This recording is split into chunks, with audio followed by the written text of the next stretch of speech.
कहानी की शुरुआत होती है आयरलैंड में, जहाँ बहुत सारी पुलिस की गाड़ियों ने एक बंगले को हर तरफ से घेर लिया। ये घेराबंदी उन्होंने बंगले के मालिक अर्थमीज की तलाश करने के लिए की थी, जिसे सरकार ने दुनिया का सबसे खतरनाक चोर घोषित कर दिया था। तभी एक रिपोर्टर की नजर पड़ी कि एक चोर को पुलिस वालों ने पकड़ लिया है, जिसे पूछताछ के लिए ले जाया जा रहा था। उस चोर को पुलिस वाले बंगले से मीलों दूर समुद्र के एकदम बीचों बीच ले गए। वहाँ पर उससे पूछताछ शुरू हुई। मल्च नाम के इस आदमी को पुलिस वालों ने सवालों के जवाब देने के लिए मजबूर किया। अब पुलिस वाले पूछने लगे कि अर्थमीज कहाँ पर है, लेकिन मल्च ने इस बात के जवाब में कहा कि अभी तो तुम ये जानते ही नहीं कि इस सब के पीछे का मास्टरमाइंड है कौन, क्योंकि असल में बाप नहीं, उसका छोटा सा बेटा, उसका नाम भी अर्थमीज फाउल है, वो इस सब के पीछे है। फिर हम अर्थमीज नाम के उस लड़के को देखते हैं। उसे स्कूल जाना बिल्कुल भी पसंद नहीं था, लेकिन उसकी वजह बाकी सबसे बहुत अलग थी। सिर्फ 7 साल की उम्र में उसे अपनी टीचर्स से बहुत ज्यादा पता था।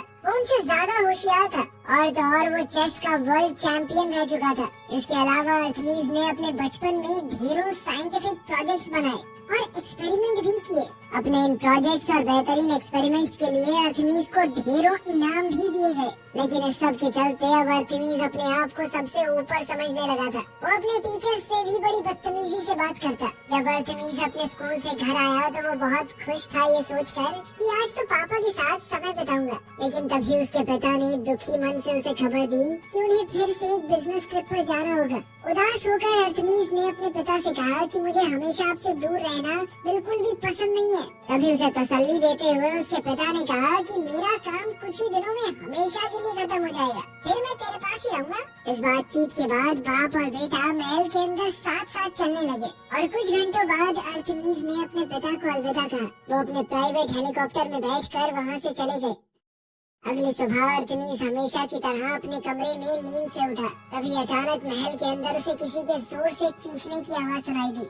अर्थमीज जल्दी से ये देखने गया कि आखिर ये आवाज है किसकी। तभी अर्थमीज की नजर डोमोवॉय पर पड़ी, जो कि फाउल परिवार का एक बॉडीगार्ड है। उसके पिता ने डोमोवॉय को उसकी रक्षा के लिए वहाँ पर छोड़ा था। डोमोवॉय परेशान सा होकर किसी से फोन पर बात कर रहा था। इस सब के बावजूद अर्थमीज ब्रेकफास्ट करने के लिए हॉल में चला गया। अचानक उसने टीवी पर एक खबर देखी जिसमें बताया जा रहा था कि अर्थमीज फाउल कोई बिजनेसमैन नहीं है, बल्कि सरकार ने उसे दुनिया का सबसे बड़ा चोर घोषित कर दिया है। पुलिस का मानना है कि ये आदमी मशहूर म्यूजियम से चोरियां करता है और उसने इंसानी इतिहास की सबसे कीमती चीजें चुरा रखी हैं। और बात ये फैल रही थी कि अर्थमीज का कहीं भी कोई ठिकाना नहीं मिल रहा। पुलिस को उसकी लग्जरी यार्ड भी समुद्र के बीच लावारिस हालत में मिली। इस वजह से पूरी घटना और भी ज्यादा पेचीदा बन गई। ये सारी खबरें सुनकर लड़का बेचैन होने लगा। वो अपने पिता के पीछे जाना चाहता था, लेकिन डोमोवॉय ने उसे पकड़ा।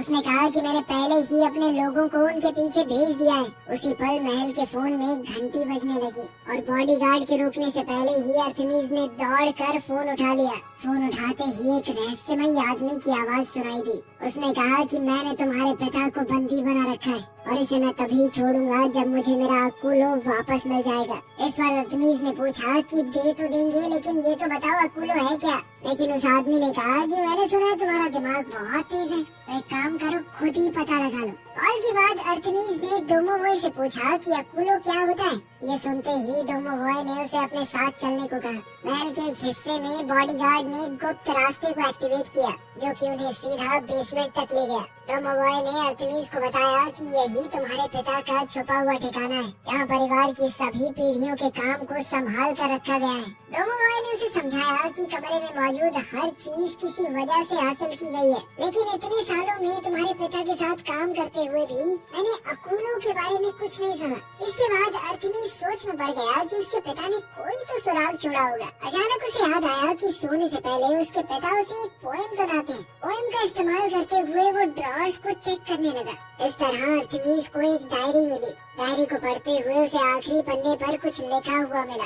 उसके पिता ने उस शख्स के बारे में लिखा था जिसे अकुलो की चोरी के बारे में पूरी जानकारी है। उसी पल अर्थमीज को याद आया कि उसके पिता उसे हमेशा से एल्व्स और जादुई लोगों की कहानियाँ सुनाया करते थे। अपने पिता की डायरी पढ़कर उसे यकीन हो गया कि ये सभी जीव असल जिंदगी में मौजूद हैं। इंसानों की पहुंच से काफी दूर ये जादुई जीव रेफ्यूजी सिटी नाम की जगह पर अपनी जिंदगी जीते हैं, जो एल्व्स का घर है। अब एल्व्स की दुनिया में हम कैप्टन हॉली को देखते हैं जो एक मीटिंग के लिए जा रही थी। तभी उसने देखा कि अकुलों की तलाश से जुड़ी हुई खबरें लगातार जनता को बताई जा रही हैं, जिससे लोगों को ये पता चल जाएगा कि ये चीज जादुई दुनिया के लिए कितनी जरूरी है। थोड़ी देर बाद हॉली मल्च से मिली। मल्च ने अपनी सजा से छुटकारा पाने के लिए हॉली से मदद मांगी। उसे चोरी के इल्जाम में अंदर किया जा रहा था। उसने कहा कि हम दोनों मिलकर क्या गजब की टीम बनाएंगे। मेरी चोरी करने की कला और तुम्हारे जादू को एक साथ जोड़कर हम क्या कुछ नहीं कर सकते। लेकिन हॉली ने मल्च की बातों को अनसुना कर दिया और बिना ज्यादा ध्यान दिए वहाँ से चली गई। लेकिन इतनी सी देर में मल्च ने उसका कुछ चुरा लिया।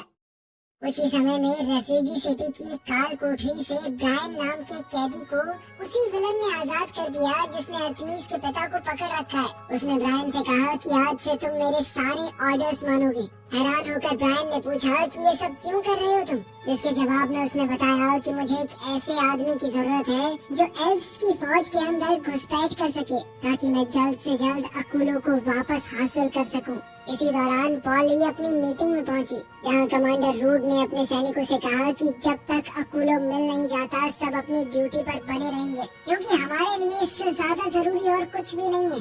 लेडी कमांडर ने सबको ये भी ऑर्डर्स दिए कि किसी भी हाल में हमारी पहचान इंसानों को नहीं पता लगनी चाहिए। अगर किसी ने भी ये नियम तोड़ा तो उसे सख्त सजा दी जाएगी। मीटिंग के आखिर में हॉली जल्दी से अपनी बॉस से बात करने के लिए आगे बढ़ी। उसने कहा कि मेरे पिता के ठिकाने के बारे में नए सुराग मिले, लेकिन लेडी कमांडर ने कहा कि अभी उस सब का टाइम नहीं है, सिर्फ अकुलों को ढूंढो। उधर इंसानी दुनिया में डुम्बोबॉय ने अपनी भतीजी जूलियट से मदद मांगने का फैसला किया, क्योंकि उसकी उम्र छोटी होने के बावजूद वो लोगों को ढूंढने में बहुत माहिर थी। जब अर्थमीस अपने पिता के पैनल पर जानकारी हासिल करने की कोशिश कर रहा था, तभी जूलियट उससे बात करने आई। उसने कहा कि तुम्हें थोड़ा आराम कर लेना चाहिए, लेकिन अर्थमीस ने इस सब से मना कर दिया। उसने कहा कि तुम्हारी जरूरत नहीं है, मुझे पहले ही पता चल चुका है अपने पिता को कैसे ढूंढना है। अपने पिता को ढूंढने के लिए उसे एल्फ्स की मदद लेनी होगी, लेकिन ये काम आसान नहीं होगा, क्योंकि न सिर्फ उनकी दुनिया छुपी हुई है, बल्कि वो एक इंसान की मदद करना भी नहीं चाहेंगे। और इधर अपने कंट्रोल रूम में लीडर को कमांडर रूट के आने का सिग्नल मिला। उसके 2 मिनट बाद ही वो हॉली के साथ वहाँ पहुँच गई। बिना वक्त गवाए उसने बताया कि एक कैदी जमीन की सतह पर से होते हुए भाग निकला, और क्योंकि हमारे सारे फौजी अकुलों को वापस लाने के मिशन पर लगे हुए हैं, कमांडर ने फैसला किया कि इस मिशन की जिम्मेदारी हॉली को दी जाएगी। इस बात से खुश होकर जवान लड़की कैदी को ढूंढने निकल पड़ी। कंट्रोल रूम से कमांडर रूट ने हॉली को मिशन की पूरी जानकारी दी। हॉली उड़ते हुए एक छोटे से यूरोपियन शहर की तरफ चली गई। यहाँ के लोग एक बहुत बड़े राक्षस की वजह से बहुत परेशान थे, जो असल में जादुई दुनिया से भागा हुआ वो कैदी निकला। जब हॉली ने राक्षस को एक लड़की को पकड़े हुए देखा तो उसके सर पर हमला कर दिया, जिससे उस राक्षस ने अपने शिकार को दूर फेंक दिया। लेकिन हॉली ने जैसे तैसे उसे गिरने से बचाया। बच्ची को उस जीव से दूर ले जाने के बाद फौजियों ने एक जादू का इस्तेमाल किया ताकि लड़की के शरीर पर लगे घाव ठीक हो जाएं। इसके बाद हॉली उस राक्षस का सामना करने के लिए आगे बढ़ी और उसे बल्ब की लंबी लंबी तारों में कैद करने की कोशिश करने लगी। लेकिन उसी वक्त राक्षस ने हॉली को पकड़ लिया। एक एल्फ को राक्षस से बचाने के लिए लड़ाई के बीच में एक कैप्सूल भेजा गया, इस वजह से वहाँ मौजूद हर इंसान के लिए वक्त रुक गया। इसका फायदा उठाते हुए बाकी सोल्जर्स उस जगह पहुँच गए ताकि उस राक्षस को गिरफ्तार किया जा सके, और साथ ही उन सभी इंसानों की यादें मिटा दी गई जिन्होंने भी हॉली को देखा था। अब हॉली ने एक दूसरा रास्ता चुनने का फैसला किया और कमांडर रूट की धमकियों के बावजूद भी वो मजबूती से खड़ी रही। उसने कहा कि मैं अपने पिता की खोई हुई इज्जत को वापस जरूर लाऊंगी। इस वक्त अर्थमीस अपने पिता की डायरी पढ़ रहा था। पढ़ते पढ़ते उसे समझ आया कि उस आदमी ने इंसानों की दुनिया को बचाने के लिए एल्फ्स की मदद की थी। वो ये भी जान गया कि वो शख्स जो अकीलों के पीछे हाथ धोकर पड़ा है उसका नाम ओपेल है। इसके बाद अर्थमीस डायरी में दी गई जगहों में से एक पर डोवोन से मिला। वहाँ उसकी नजर हॉली पर पड़ी और तुरंत ही उसके गार्ड ने एल्फ पर अपनी बंदूक से हमला करके उसे बेहोश कर दिया। जैसे ही उन्हें महसूस हुआ कि उन्होंने हॉली का सिग्नल खो दिया, कमांडर रूट ने अपने एजेंट को बचाने के लिए सभी अलार्म्स बजा दिए। खैर कुछ घंटे बाद हॉली को अर्थमीस के बनाए हुए पिंजरे में होश आया। गुस्से से भरी हुई इस एल्फ ने अपनी शक्तियों से इन लोगों को अपने वश में करने की कोशिश की, लेकिन अर्थमीस पहले से इस बारे में जानता था और उसने खास तरह के चश्मे लगाए हुए थे। फिर अर्तेमिस ने कहा कि मैं अपने पिता को ढूंढना चाहता हूँ। उसके लिए मुझे तुम्हारी मदद चाहिए होगी। हालांकि हॉली का कहना था कि मैं तुम्हारी मदद क्यों करूँ, और तुमने मुझे बंदी बना के बहुत बड़ी गलती की है। बहुत बड़ा, बहुत जबरदस्त हमला होने वाला है तुम्हारे ऊपर। मुझे छुड़ा के ले जाएंगे मेरे लोग। इस धमकी के बावजूद अर्तेमिस बिल्कुल नहीं घबरा। उसने कहा कि मैं यही तो चाहता हूँ कि तुम्हारे लोग यहाँ पर आए। कुछ ही मिनटों बाद महल के आसपास के इलाके में एक भयंकर तूफान आने लगा। एल्फ्स के आने का अंदाजा लगाकर लड़के ने हॉली के हथियारों को अपने पास रख लिया। वहीं डोमोवॉय ने भी हॉली की कॉस्ट्यूम से एक हथियार निकाल लिया था। ठीक उसी वक्त समय को फिर से रोक दिया गया और एल्फ्स की सेना ने महल पर हमला कर दिया। सबने अपनी अपनी पोजीशन ले ली। कमांडर रूट भी अपना लड़ने वाला सूट पहन कर आई थी। जब टीम हॉली की तलाश कर रही थी तब अर्तेमिस ने अपना खास सूट पहनने का फैसला किया। अब अर्तेमिस और डोमोवॉय लड़ने के लिए पूरी तरह तैयार थे। उन्हें देखते ही एल्फ्स की फौज उन पर टूट पड़ी, लेकिन उन्हें हराना बिल्कुल भी आसान नहीं था और उल्टा अर्तेमिस अपने दोस्त के साथ मिलकर हर एक जादुई जीव को हराने लगा। थोड़ी देर बाद अर्तेमिस ने एक फौजी का हेलमेट उठाया और उसने कमांडर से कहा कि अगर हॉली को जिंदा देखना चाहते हो तो अंदर आओ बात करने। कोई और रास्ता न देखकर रूट अर्तेमिस से बात करने के लिए महल के अंदर दाखिल हुई। अंदर आकर रूट ने सीधे तौर पर कहा कि हमारी फौज बहुत बड़ी है, कब तक लड़ लोगे? अगर तुम नहीं माने तो इस बार हमला पूरी ताकत से होगा। इस चेतावनी के बावजूद लड़का बिल्कुल नहीं डरा। उसने कहा कि अगर दोबारा हमला हुआ तो मैं दुनिया के सामने एल्फ्स के होने का राज खोल दूंगा। इसके बाद अर्तेमिस ने साफ तौर पर कहा कि मैं हॉली को तभी छोड़ूंगा अगर तुम अकूलों को मेरे हवाले कर दो। लेकिन रूट कहती है कि ऐसा कभी नहीं होगा। जिसके बाद लड़के ने एल्फ्स को अपना फैसला बदलने के लिए 15 मिनट का वक्त दिया। अब पानी सर से ऊपर जा चुका था तो कमांडर ने खास ऑर्डर दिया। इसके बाद जेल से मल्च को आजाद कर दिया गया और उसे वहाँ से सीधा जंग के मैदान में भेज दिया गया।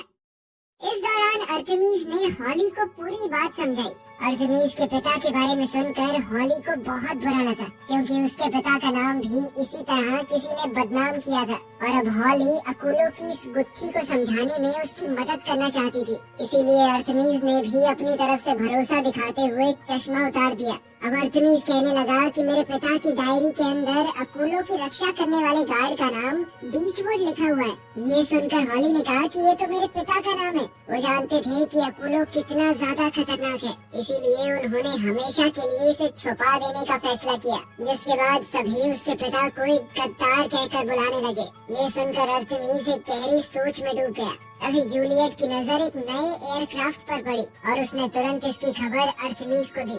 अब मल्च कमांडर के पास पहुंच चुका था। कमांडर ने उसके सामने एक डील रखी कि अगर वो जल्दी से महल तक पहुंचने की एक सुरंग खोद दे तो वो हॉली को बचा सकते हैं। इसके बदले में उसकी सजा बहुत कम कर दी जाएगी। इस बात से खुश होकर मल्च तुरंत इस डील के लिए मान गया।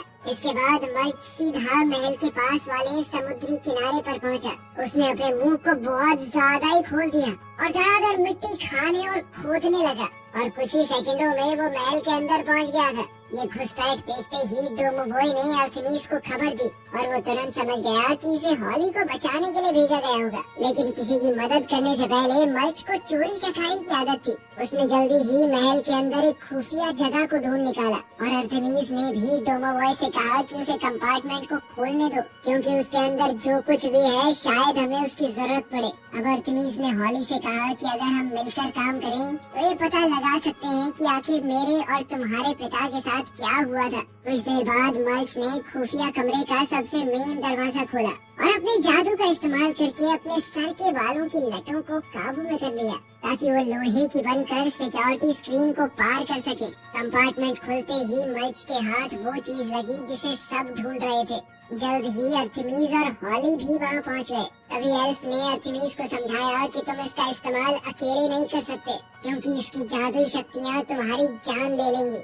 इससे पहले लड़का अकूलों के बारे में कुछ और समझ पाता, मल्च ने इस सब की खबर कमांडर तक पहुंचा दी। ये बात किसी तरह ओपेल तक भी पहुंच गई थी, तो उसने अपने सोल्जर ब्रायन को वहां पर भेजा। उसी वक्त कमांडर को खबर दी गई कि समय को रोकने वाला डोम ग्लिच कर रहा है। इस पूरी अफरा तफरी का फायदा उठाते हुए गद्दार ब्रायन कमांडर रूट को गिरफ्तार करने के लिए आगे बढ़ा। उसने कहा कि मिनिस्टर्स ने आपस में बात करके एक नए लीडर को चुना है, वो हूँ मैं।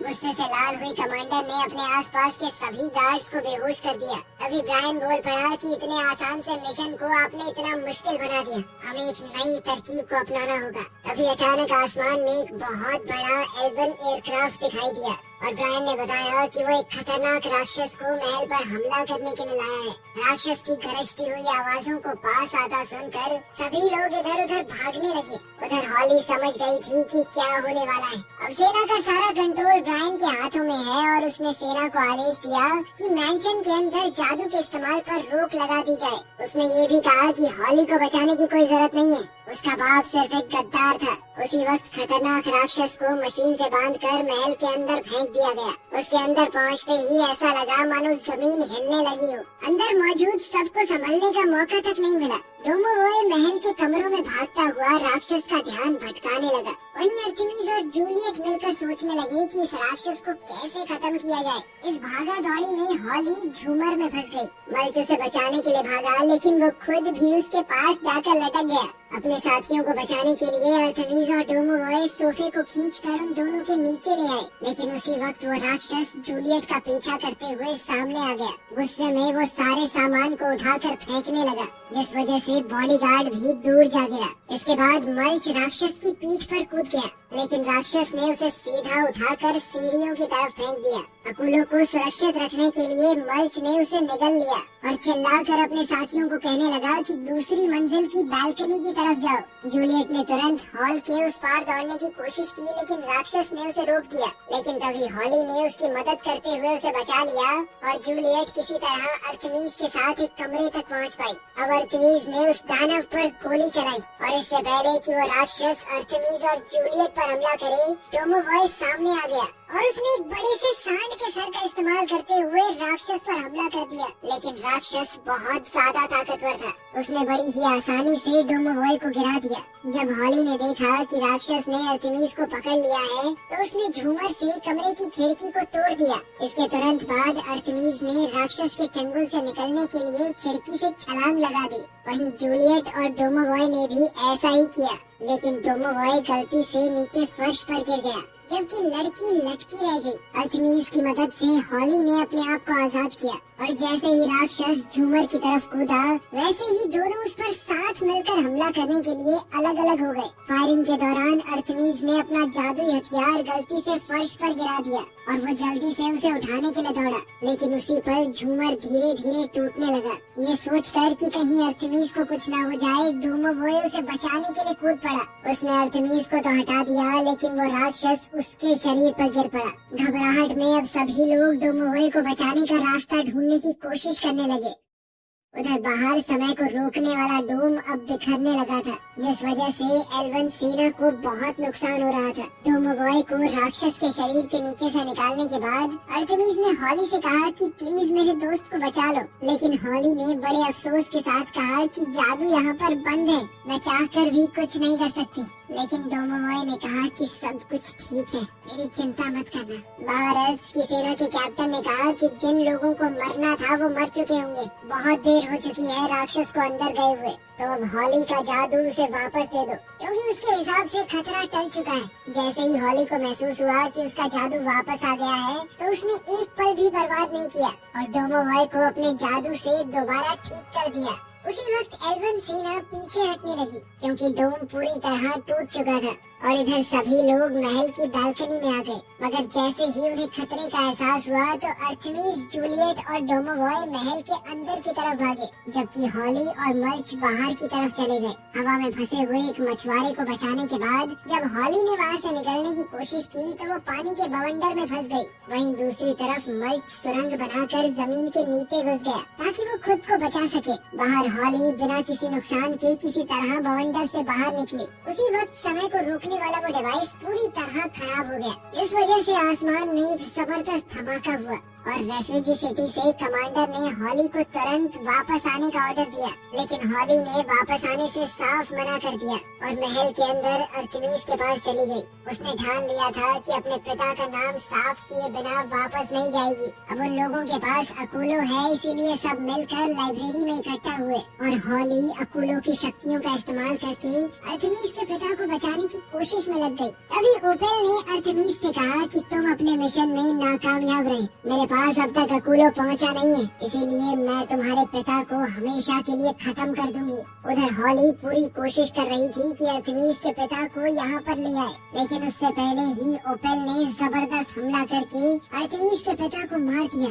ये सोचकर कि अकुलो उसके पिता को वापस नहीं ला पाया, अर्थमीस अंदर से टूट गया और अपने पिता को पुकारते हुए महल में इधर उधर दौड़ने लगा। हॉली ने भी अपने दोस्त की मदद ना कर पाने के लिए माफी मांगी, मगर तभी महल के कमरे में हैरान कर देने वाला जादू हुआ। अर्थमीस तुरंत उस कमरे की तरफ दौड़ा जहाँ उसकी अपने पिता से मुलाकात हुई और उन्होंने फट से उसे गले लगा लिया, जबकि दूसरी तरफ ओपेल बौखला गया और गुस्से में जोर जोर से चीखने लगा। जब अर्थमीस के पिता हॉली से मिले तो उन्होंने हॉली को बताया कि मैं और तुम्हारे पिता मिलकर काम किया करते थे। तुम्हारे पिता कोई गद्दार नहीं थे, वो मेरा एक बहुत बहादुर दोस्त था जिसने एल्फ्स के दुश्मनों से अकुलो की रक्षा करने में बहुत मदद की। फिर अर्थमीस के पिता ने हॉली को ओपेल के किए हुए सभी गलत कामों के बारे में बताया, उसे ये बताते हुए कि तुम्हारे पिता की आखिरी इच्छा यही थी कि ये लिस्ट मेरी बेटी को दे दी जाए। दोबारा मिलने पर डोमोबॉय ने अपने बॉस को इमोशनल होकर गले लगाया और जाने से पहले हॉली अर्थमीस के पास आई, जहाँ दोनों ने अलविदा कहते हुए एक दूसरे का हाथ थाम लिया।